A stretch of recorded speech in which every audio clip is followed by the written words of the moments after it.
Welcome to the Be That Healing Girl podcast. And I feel like I say this a lot, but today seriously is special for a few reasons. The first reason is because we are going to be talking about stopping the systemic self-sabotage and relationship anxiety that you are experiencing. That's just a hot topic, number one. Number two, we're talking about it here in a moment with Jeanine Staples-Dixon, who I am so blessed to call such a dear friend, but she is an academic and she's a tenured professor at the University of Pennsylvania. I'll talk all about that in a moment, but she has a whole, not just a soul level viewpoint of this, but a strong academic background of this perspective.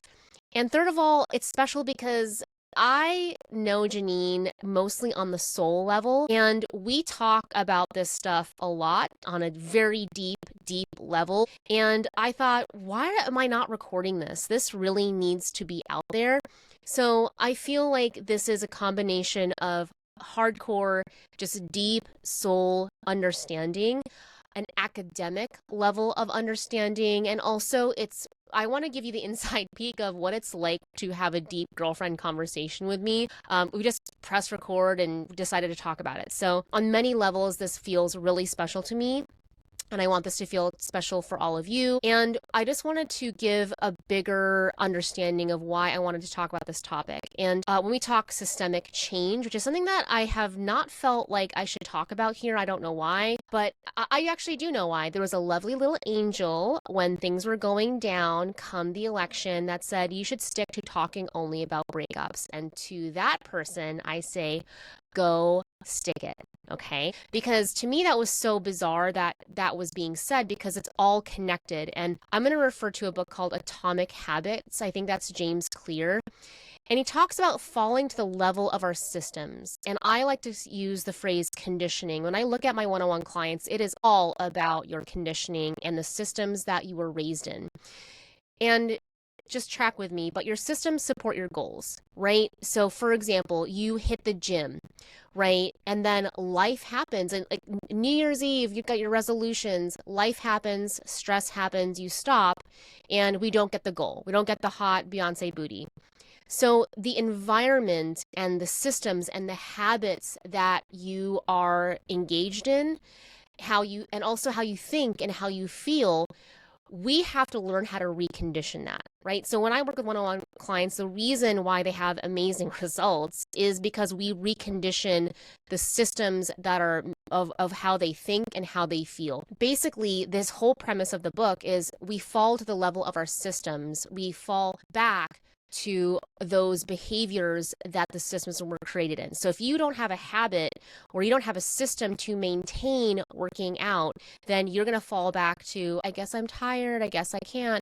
You're going to fall to the level of your systems. So if we zoom out and look at, okay, why am I experiencing this in my relationship? There's actually systems at place that we are a part of that are totally subconscious, that are shaping the way that you relate. So I'm really excited for this topic. It is a bit of a longer episode. I hope you stay tuned and stay with it because it's a very important conversation and it's directly related to how you relate. That's it. It's related to your relationship anxiety. And I also just feel that it's a good glimpse into what sisterhood really looks like. I've met Jeanine once and I feel so close to her, like in person once. And I think sisterhood, I know sisterhood is how we heal. And I'm really excited to give you that insight here with Jeanine. Also, speaking of sisterhood, by the time this episode comes out, I'll be gearing up with this beta experiment of sisterhood with a little mini retreat in Southern California. I have probably already posted on my Facebook, yeah, that sounded so weird, Instagram about this. Check out my stories because if you're in the SoCal area and you want to have a transformational experience, I don't know if you know this about me, but I came into coaching via retreats, being in person and having transformational experiences. Part of my spiritual community is I go and practice and go to retreats. So I'm just saying I know a thing or two. It's in my repertoire and I'm really excited to kind of launch my own. Feels pretty fun and exciting.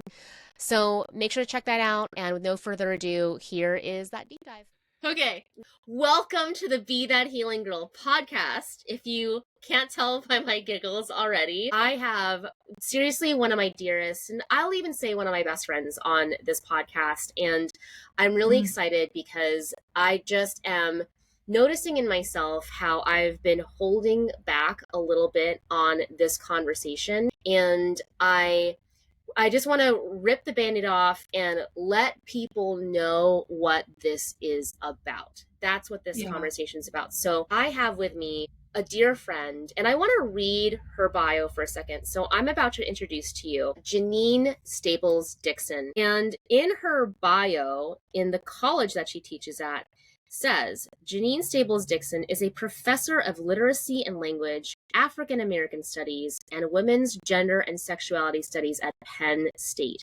She focuses on dismantling supremacist patriarchies through research, teaching, and coaching.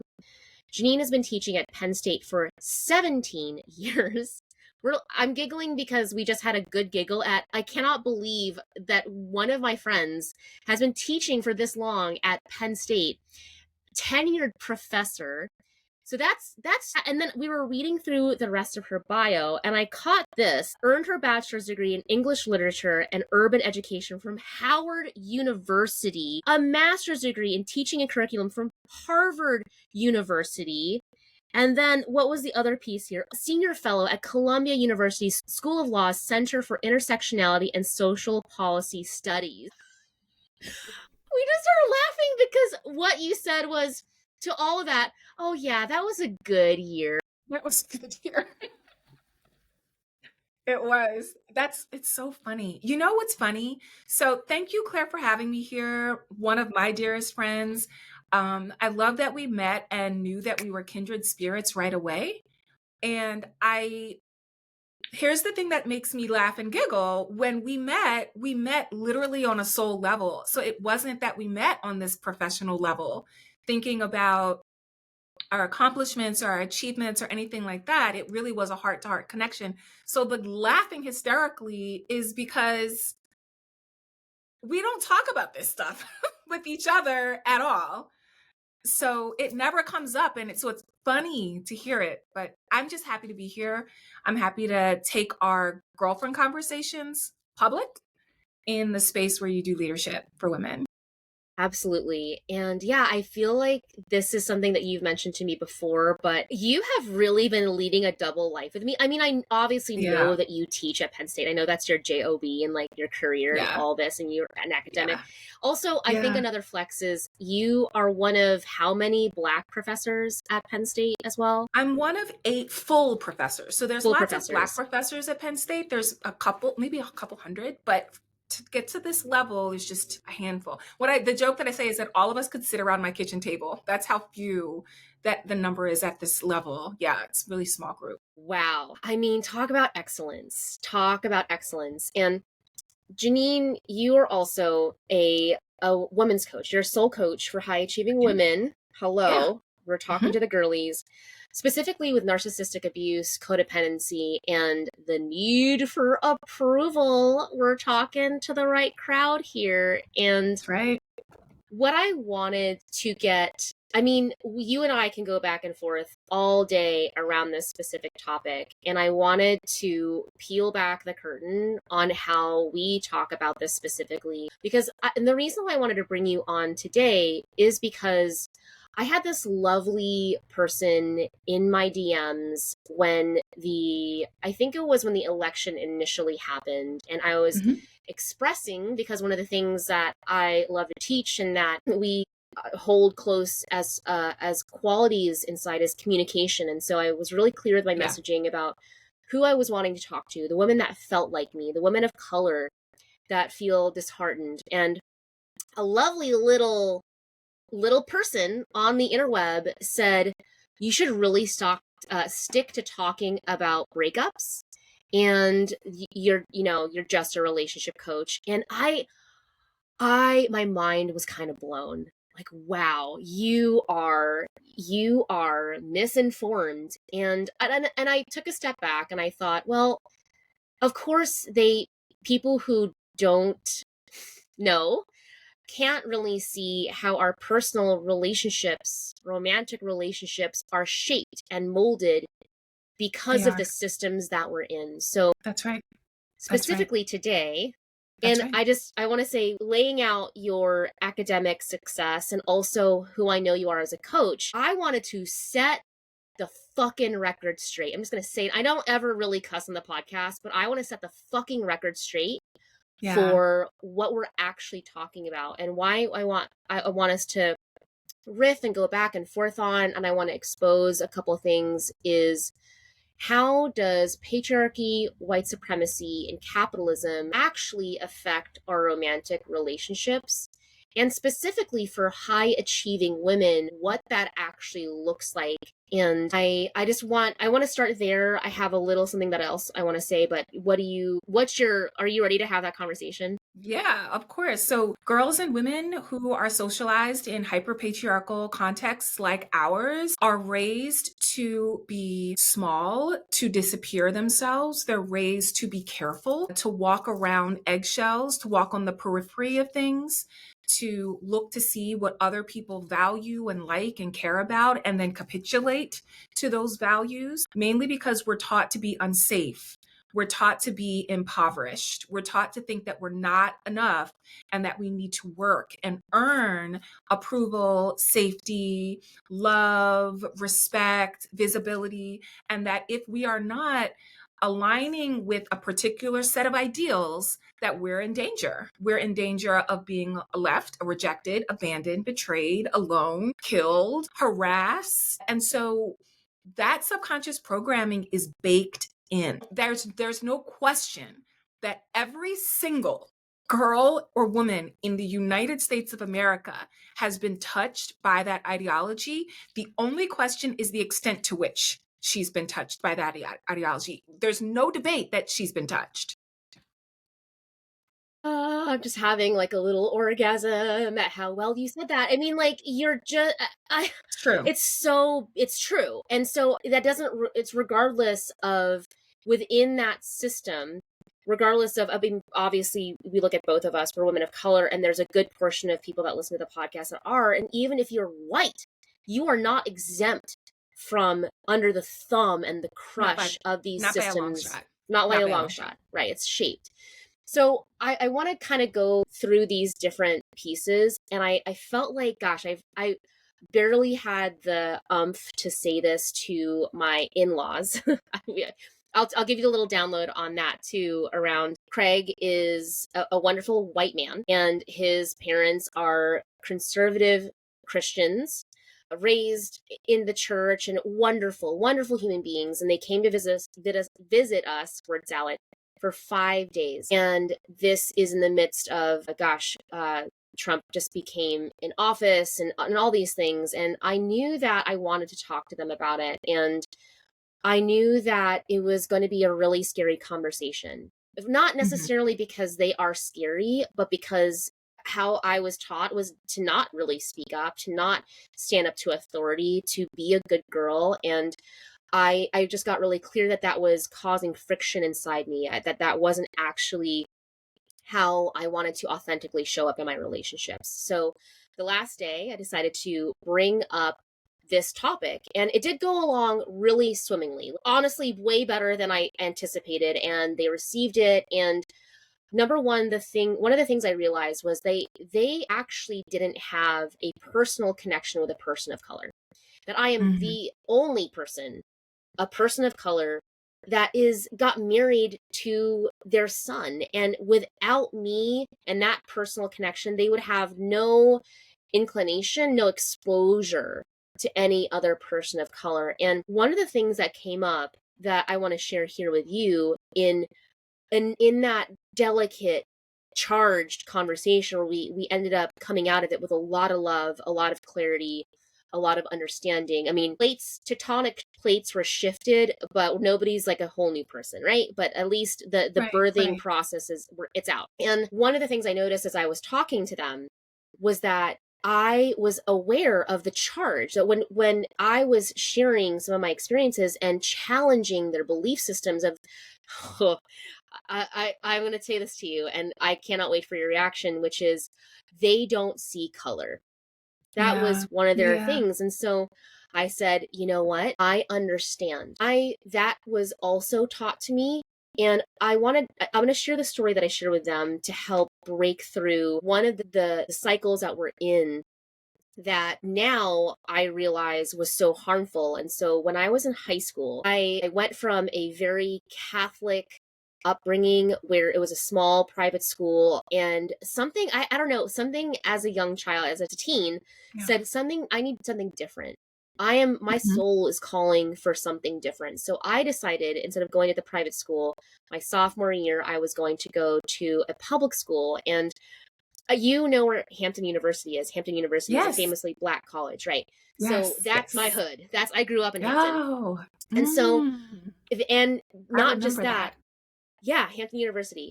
And in that neighborhood, I mean, I would guess that our high school was 60 to 70% Black. I mean, that was, I mean, HU's band. I mean, another funny story. I didn't know bands outside of Black culture. I didn't know what they were like. So Yeah. we would go to football games and it was Yeah. for the band. Like, we didn't really care about the football. It was the It band was the was the band. show. Yes. And so that being said, I was really trying to find my place as an Asian woman girl in this Black high school. And I remember I was also in honors classes, AP classes, and they were mostly white. And I Mhm. remember I was so desperately trying to fit in. I was in a new school. I was not only in a new school, but also a minority. So just even how we visually categorize people, I was really trying to find myself. And I was talking to two other white girls that they had their own little clique within the honors and AP classes. And I remember it was May 5th was coming, Cinco Mhm. de Mayo. Yeah. And one of the girls, this was like outside of school, we were hanging out wherever, and she was like, "Oh, Cinco de Mayo's coming up, but I guarantee you probably call it Asian derogatory word that I'm not going to say. Think about that Asian derogatory word, de Mayo." And in that Mm. moment, Mhm, mhm, I mhm, mhm. my defensive mechanisms and my reaction was to say, "Yeah, you're right. Yes, that's exactly what Mm. I call it.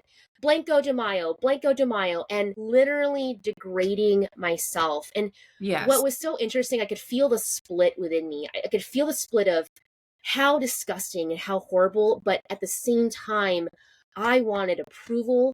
I wanted to fit in, and in that, I rejected my color.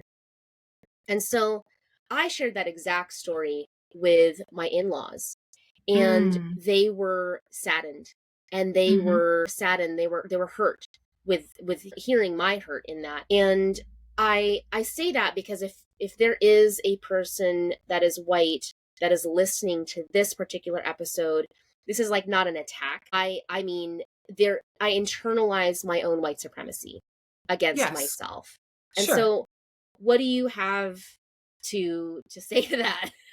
Well, What are your I thoughts? have a lot. So it is not uncommon for any white person in the United States of America in particular to lean on the phrase, "I don't see color." The reason that phrase is so popular amongst white people is because it makes up for the lack of experience and exposure they have to anything other than whiteness.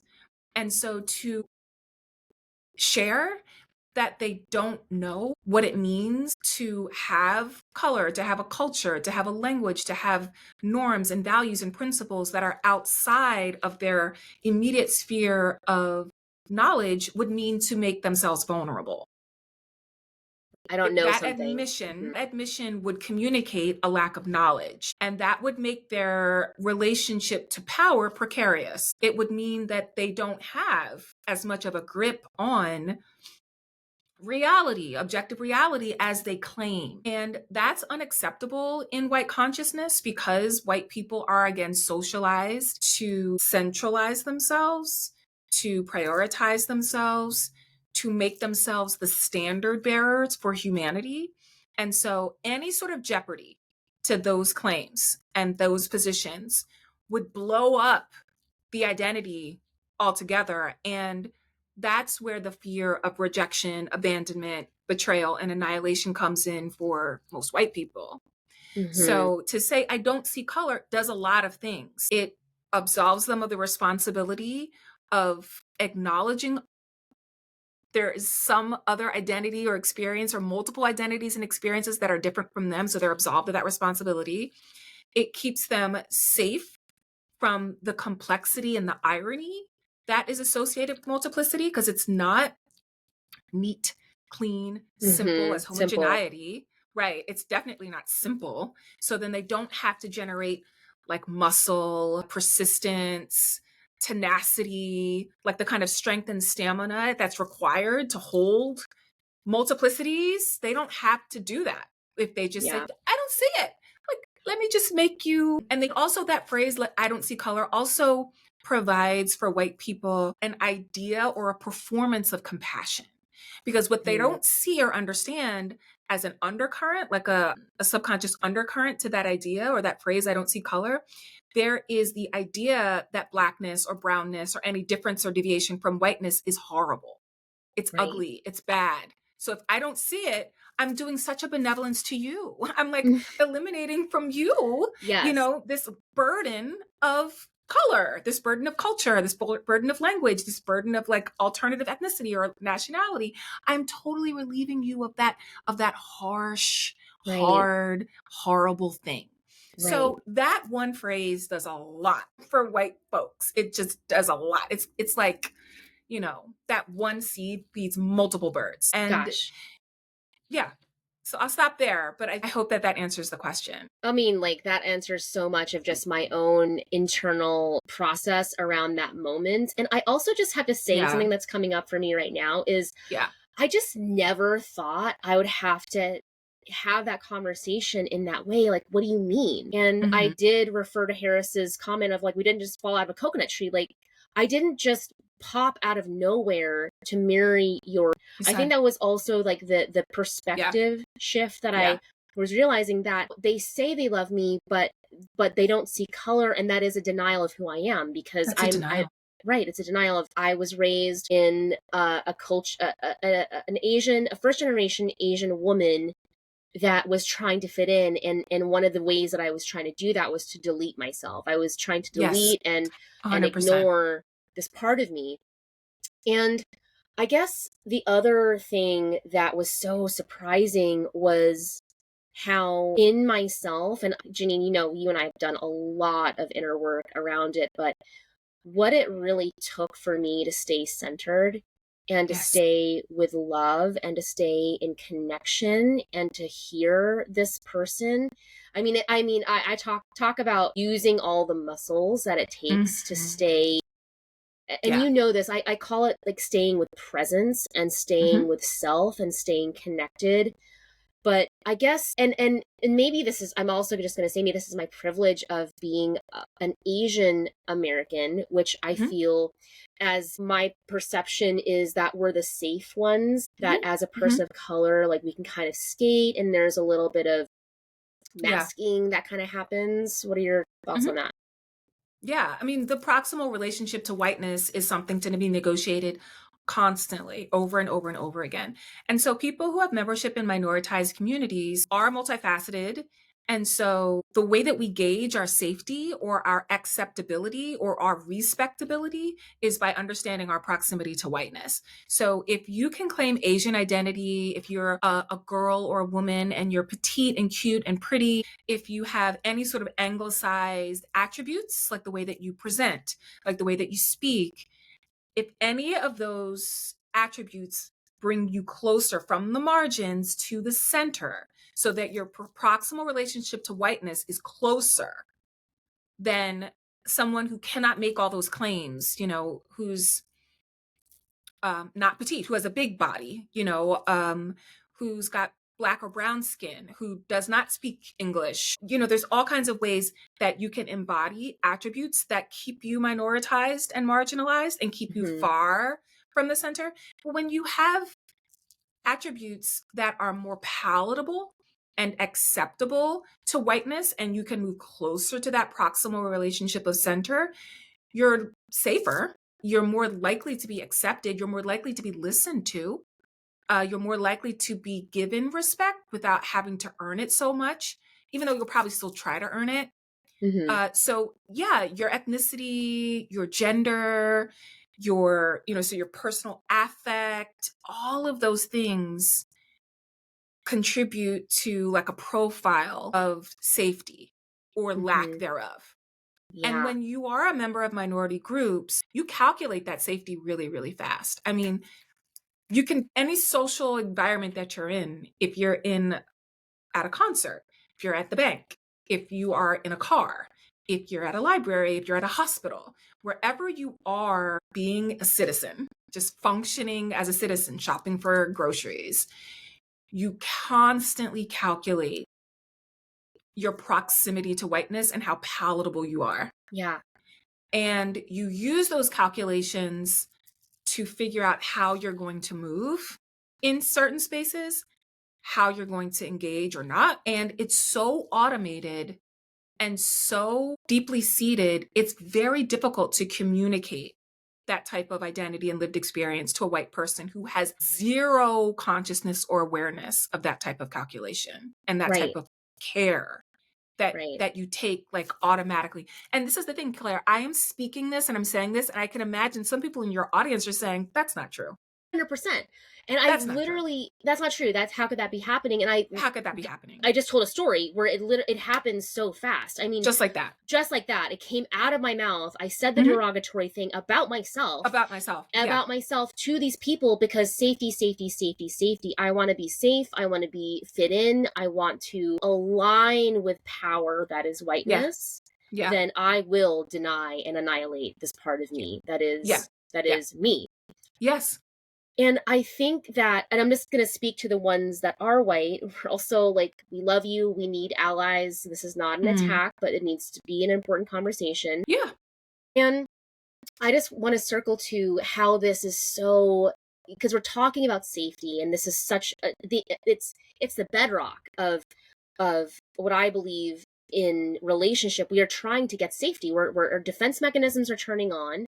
They're activating whether we know it or not subconsciously. And in the if we look at it through the lens of white supremacy, patriarchy, and capitalism, I was just even thinking about this, like how we automatically calculate to how can I be prettier, the beauty standard. Yeah. How can Hmm. I, because that's patriarchal, right? It Men is. think It is. blonder, bigger boobs, Hmm. lashes, like the whole, Hmm. whatever that is, whatever the beauty standard that they deem is. And P.S., I was in this reading something somewhere where it doesn't serve anybody. Nobody can reach that. Nobody Nobody can win. actually can reach the beauty standard. That's why it seems so Mm-mm. Barbie, right? Or even Hmm. and also not just for women, for men. For Yeah. men to reach their own beauty standard is also impossible. So I don't care if you think you look like Barbie, or maybe you do look like Barbie. I don't, good for you. There's always going to be somebody younger, Yes. thinner, that can get the modification, that can get the Yeah. better cream, that can get the butt Yeah. lift, whatever. Yeah. And so I noticed that. I'm sure you have more to say about that, but I was thinking, yeah, it's not just color. Under these systems, nobody wins. Nobody wins. Nobody wins because the patriarchy relies on fantasy and invention. And the concrete material world we live in is bound by time and space. There's no way the fantasy and the invention could actually fundamentally exist in the real world. It's not sustainable because time and space exist in the Right. real world. We are going to And then age. we're going to age. Right. Our bodies will change. There are hormones, there are, social cultural factors, there's environment, there's parenting, there's caregiving, there's just life that happens. The invention and the fantasy that's ascribed to girlhood and to womanhood is not sustainable. It could be attainable, but it will never be sustainable because time and space. Because time and space that exist to create boundaries around human identity, human experience, to make sure that we have a trajectory. We can't stay static. It's not a part of our concrete material reality. But an invention and a fantasy are static. They Hmm. don't change. That's why we can't attain them and we can't well, maybe we could attain them, but we cannot sustain them. Right. We can get Yeah. Botox once, but we have to keep getting it We have to keep because getting that's the it. standard, because Yeah. that's static, and we can get Botox and we can put Right. filler in and all these Right. things. And Right. so I think of that was such a, when I saw that person send me that message, I'm like, well, this, how could you, what? How do you not Yeah. understand or see? And I'm realizing, well, when I'm still waking up to these things where I As am was I. telling It's a somebody, lifetime.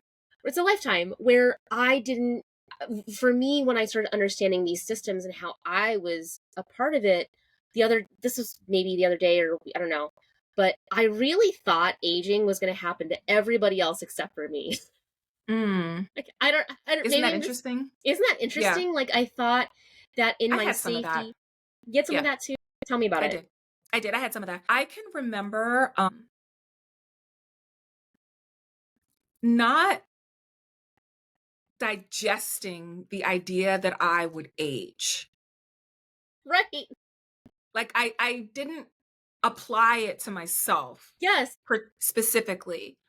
I could see it in other people. I could see it happening, but it still was even skewed with other people. I froze myself and I froze other people for years, not imagining that it would actually happen. And it felt quite startling and disorienting when it happened.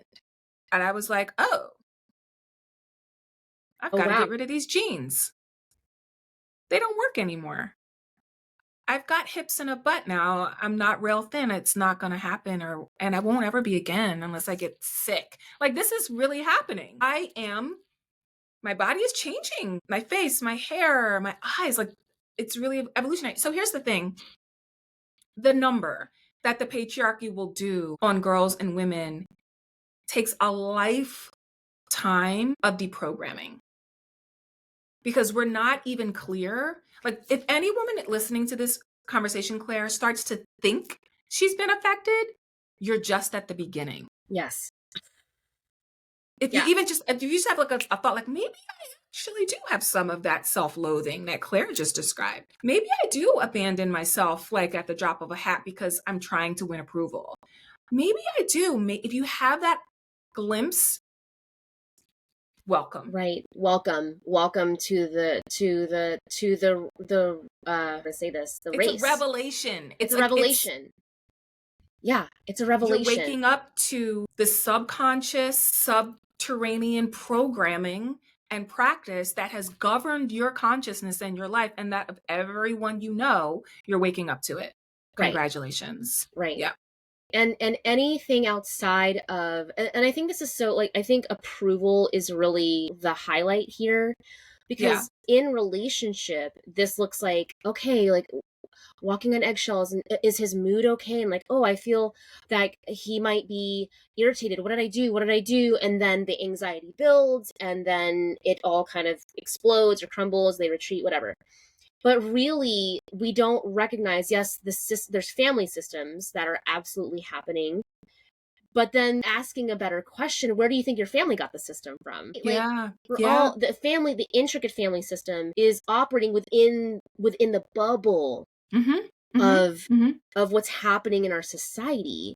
Yeah. Because it's not like you and your family grew up on a like a desert island. Maybe, I mean, I'm Filipino. We did grow up on an island, but a desert island where the family's just like, Adventures of the Robinsons, right? Where they're just on a desert island. No, they're in a system that operates in a way where a lot of our attention is on male approval, the male gaze. Like, what can we do for them?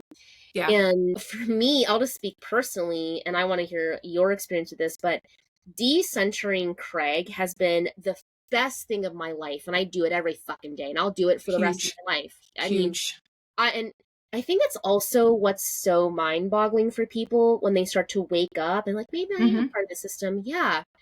So much of that need for approval has nothing to do with what you want, what we want as individuals. It's oriented. All these systems point to what they want. That's right.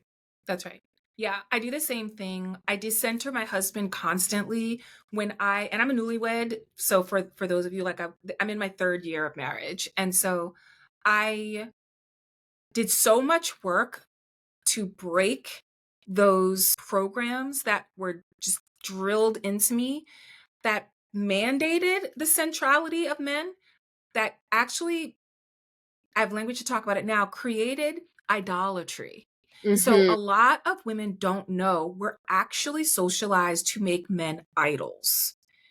They are the prize that we can obtain. Like when you get one, you can show off that you got one, that you've Get been your man. get your Get your man, man. Get your catch him and man. keep him. All of that is about us proving and showing that we can win at this game. Yes. And the title of girlfriend, the title of fiance, the ring, the house, the picket fence, the baby, just the date on national holidays. I've got somewhere to go with somebody on New Year's Eve. I don't have to look for a date. All of those are social capital. And Mm-hmm. to have that, because we're taught and socialized to be impoverished. We're socialized to think we're not enough, that we Yes. gotta have a partner, a title, in order to be realized and fully actualized. So the centralization of men is deep into a girl's brain.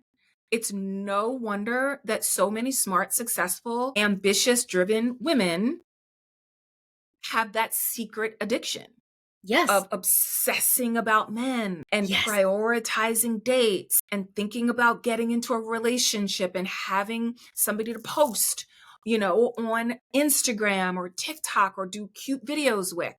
Okay.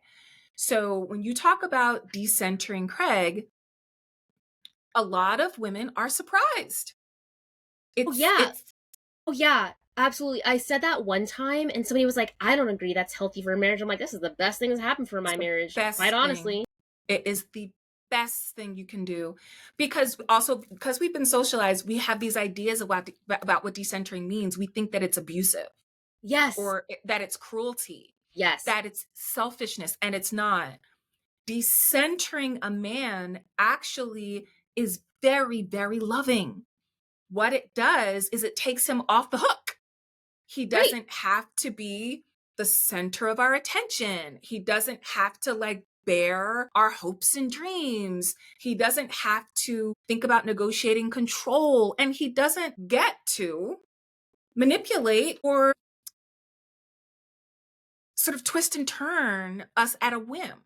Right. It also is so benevolent to decenter a man, because it brings you and me into real focus in our lives. You can get to know yourself better. You can like and love and trust yourself more. You can develop self-respect because you can actually see yourself and hear your Yes. voice. You actually substantiate yourself for yourself as yourself when they are moved aside. Hmm. And they're so much happier as well. I mean, that's a side effect that I really wasn't going for. I was going for my own happiness. But my husband is so happy when I don't think about him all the time. Yes. It is I mean, you said this in a different way, but it's the highest service that we can give to them and ourselves. Yes, it really is. It's really the highest service that we do. It's a gift for both of you. And I think Yes. about, I just love like tapping into the personal around, man, I wasted so, not wasted, that's just say that the lessons I'm that I glad you caught gleaned from that. that, Yeah. yeah, were Yeah. not worthy, but I did burn a lot of brain calories thinking about what he's doing and what's next, and just wow, set something on fire and just watch it burn. I just was burning brain Yes. All calories the thinking time. about that. Yes. And Yes. I think for me, it was, well, if I'm not preoccupied with that, which is also just kind of how anxiety works. It does. And how, if you also are maybe ADHD like me, you have a lot of things kind of cooking. If I don't have that program running in the background, then what am I left with? What are you left with? That's a There's a tricky lot of quiet left over. There's a lot of quiet. There's a lot of stillness. There's a lot of space. And that can feel terrifying for so many women, especially if you haven't been supported very well in filling the space, or if you haven't been supported in giving yourself permission to prioritize your thoughts, your feelings, your wishes and hopes, and your dreams. If you don't have that experience, if you don't have that support, if you're not practiced in giving yourself permission to fill the space, it can feel terrifying, like really Yeah, scary. And I really was scared scary. for a long time. Yeah, I was thinking about this podcast that I absolutely love. I'll just name drop them, Diabolical Lies, and they're just really two great hosts. And I was thinking about even the title of Diabolical Lie. It's a diabolical lie that we are sold that they're number one, and that you gotta get your man, you gotta lock your man. Yes. Ooh, she stole your man. Ooh, girl, and like, and I'm Oh thinking my about God. just like the social capital the social capital of you aren't worthy enough because your man got snatched by another woman. And Yep. what a diabolical lie that we are freaking sold that our worth is automatically less because that's happened to you. And so I'm thinking of the ones out there that maybe are experiencing a breakup or their guy has left. It's like, wow, what a diabolical lie, because actually that Yeah. silence, or if you're single, oh, Mm-hmm. Jeanine, when we're single, Mm-hmm. man, first of all, what a Mm-hmm. great time when you are Mm-hmm. actualizing and doing it in real time. Woo, such a good time. So good. And what a gift that is. I think about that period. I'm like, man, I was having a great time and I was. really understanding what I like and Mm-hmm. who am I, Mm-hmm. and the power Mm-hmm. of that, the power of the silence. But Yeah. if under all these systems, capitalism, white supremacy, Mm-hmm. misogyny, then we are just constantly on this race to try to Yeah. get there. That's And right. decentralizing them allows you to be still, allows you Yes. to do that. And so I think it's also, I'm kind of dabbled in being single, but this is also so important in relationship. So important. Crucial. It's You crucial want in it my to work, marriage. Yeah. marriage. Got to I do it. mean, oh my God. Yeah. And what I'll say is when you do have a revelation about the effects that like white supremacy, that patriarchy have had in your gender identity, like in your consciousness as a woman, and you start to question things, what you'll find is that the new logics you can lock into feel so foreign at first. Yes. It feels so wonky because Yes. what we're saying right now is decentering Craig and Randall, Our husbands. husbands, makes everybody happier.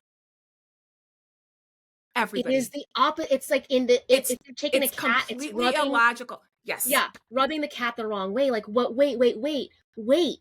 We are supposed to get the man and That's right. make the man happy. That's And what right. we're saying is, no, just Yes.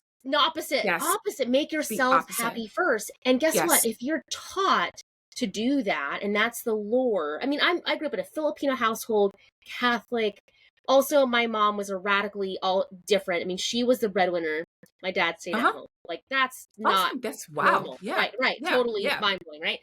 And I can imagine somebody that's listening to this being like, that, what? That feels, we're turning it upside down. Turning it upside down. Yeah. And so what I'll say a little bit more about that because when your brain is introduced to a new thought or a new idea that you don't have any infrastructure for, you don't have anything to hang it on.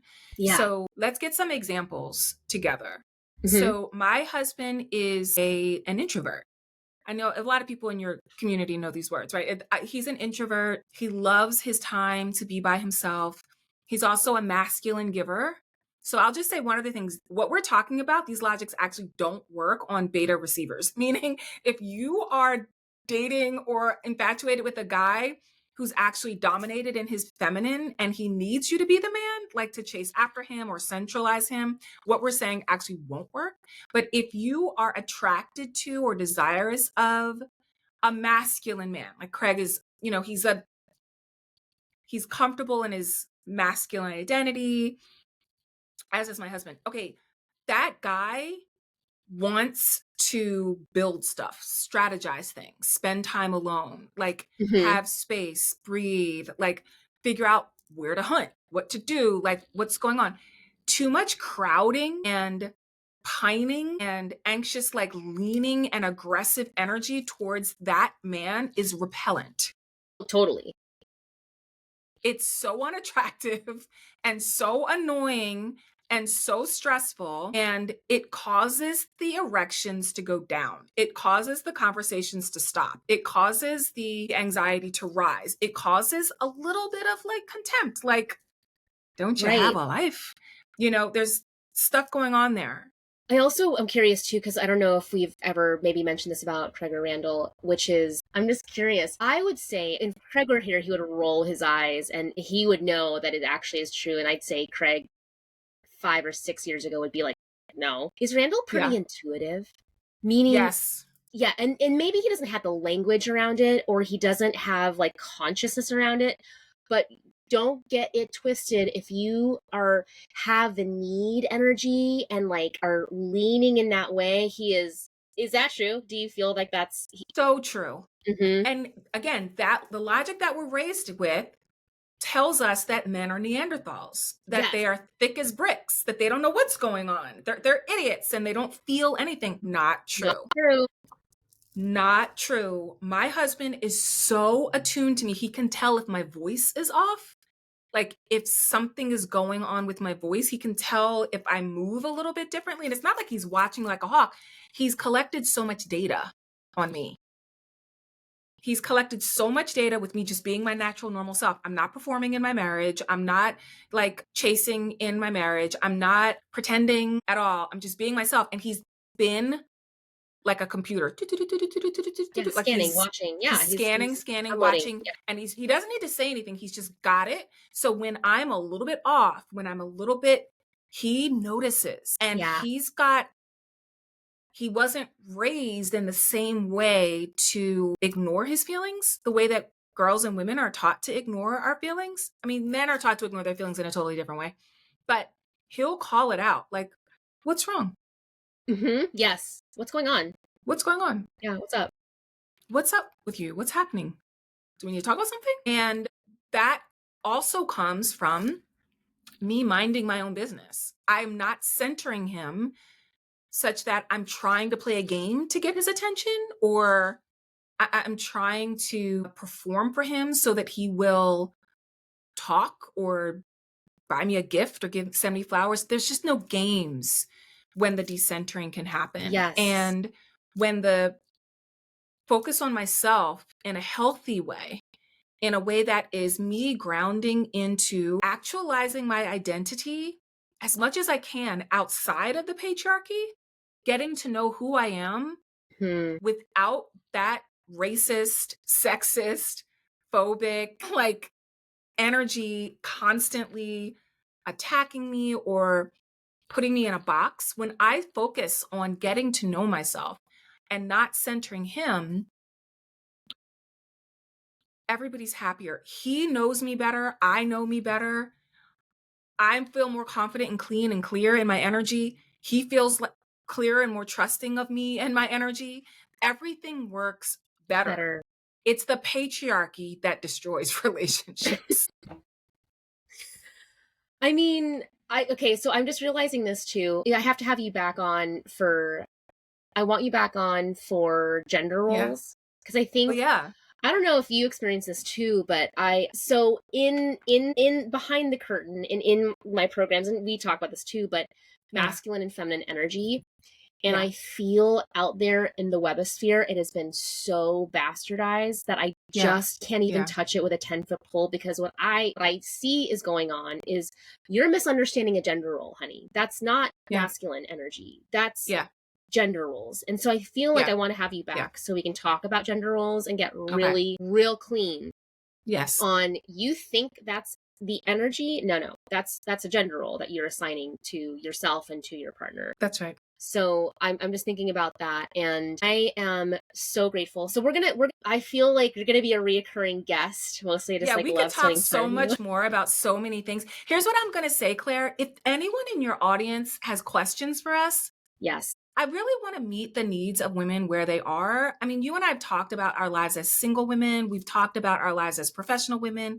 We've talked about our lives building businesses. I mean, we've talked about our lives as members of minoritized community, there's so much we've learned, and the trajectory of growth that we're on is so fast, and it's so like, it's beautiful. I really want to know what women want, what they are thinking of. So if I'm granted the opportunity and the Yes. special privilege of coming back, we can talk and riff on our own, of course. But if there are questions that come up, I feel like we could really respond specifically to the need that's articulated. I'm happy to do that. I mean, So happy. I love also, I mean, what I would love that. I'm absolutely. So maybe what we can do is, oh, you can just email me or DM me on Yeah. if you are out there listening and you have questions for Jeanine and I. And yes, Jeanine, you're gonna be back. I'm inviting you like a forever to come on here. And I what I love about what we're talking about here is you have such an incredible wealth of knowledge, not just academically. I mean, that's just obvious what you have, Yeah. but also on a soul level and a personal level, what it really takes, because that's where this battle is being fought. The battle is being fought for our rights and what we believe in our own relationship. So again, just, thank you, little angel that sent that little note. No, I won't shut up talking about it, because you need to wake up. You need to wake up that you think your relationship or your anxiety has nothing to do with the systems. Like, wake up. Our personal relationships are so shaped subconsciously through the systems that we're in. And I just want to say thank you for bringing your expertise, to bring your knowledge. And I also love just talking about the girlfriend talk. Like, I didn't know that. I had a feeling about Randall being that intuitive, because Craig is super intuitive as well. I mean, they may not have language around it, and maybe we even maybe I can't speak for you, but I didn't know at the time when we were kind of in this dynamic where I was centering him and I was leaning towards him. I didn't have the language that he could feel that. I could feel it, but I didn't know what I was experiencing. I didn't have language around it. That's right. Yeah, same for Randall. I mean, because here's the thing, we could talk about this next. Attachment styles are a real thing, and they're often constructed in relation to these systems as well. I am an anxious attachment style at my core, right? My husband is an avoidant. He's a fearful avoidant at his core. What I coach women in my programs is and I'm sure you probably do this for your clients as well, is that when you are a high level and a deep level match for the person you're going to partner with, and for any length of time, you're probably a match on multiple levels. So I am a queen to his king, meaning the highest iteration of my identity and my best self is a match for his best self. And the deepest, most wounded part of me is a match for the deepest and wounded part of him. So we have multiple opportunities to learn, to grow, all these things. And my anxious leaning, whenever I feel inflamed and I'm coming close to him, he can feel the weight of my expectations, the weight of like my need spirals. And he goes, and it's all energy. And what I definitely want to partner with you in and just co-sign what you just said, when I learned the energetics of the systems that created those impulses, that's when I cracked the code and broke those patterns. When I was trying to do it without being clear about how we're socialized with racist, sexist, homophobic, transphobic, xenophobic, like frameworks, when I wasn't aware, I couldn't crack the code. You couldn't crack it. You can't crack it because they're all subconsciously embedded. They're all subconsciously embedded, conditioned into your safety, and how therefore if the name of the game is to be safe and your subconscious mind is going to protect you no matter what, then if you don't know how to break apart subconsciously what's going on, then you will perpetuate the pattern. You will spiral. You will reach towards them. Absolutely. And they'll go, and that you're not going to be happy. So to be continued. Yes. Be continued. And there's so much hope and so much happiness on the other side. There's so much goodness. There is so much hope, and it starts with us. Yes. It starts with us. All right. Thanks, Jeanine. Claire, thank you for having me. This was the best time. Love you back. Mwah. Mwah. Love you all.